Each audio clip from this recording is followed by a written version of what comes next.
L'assassinat du journaliste saoudien Jamal Khashoggi n'aurait pas pu se faire sans l'aval du prince héritier d'Arabie saoudite.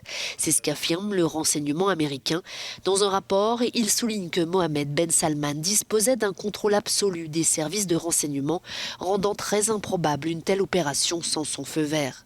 Des accusations aussitôt rejetées par Riyad, qui se garde bien cependant de rompre ses relations avec l'allié américain.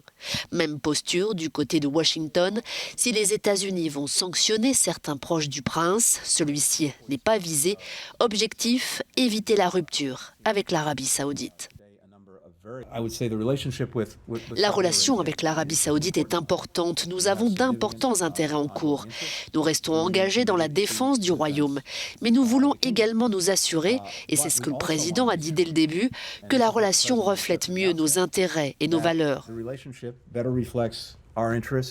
Ce que nous avons fait par les actions que nous avons prises n'est pas vraiment de rompre la relation, mais de la recalibrer. Cette affaire a terni l'image du jeune prince héritier, véritable homme fort du royaume, rapidement désigné par des responsables turcs comme le commanditaire du meurtre. Après avoir nié l'assassinat, Riyad avait fini par dire qu'il avait été commis par des agents saoudiens ayant agi seuls.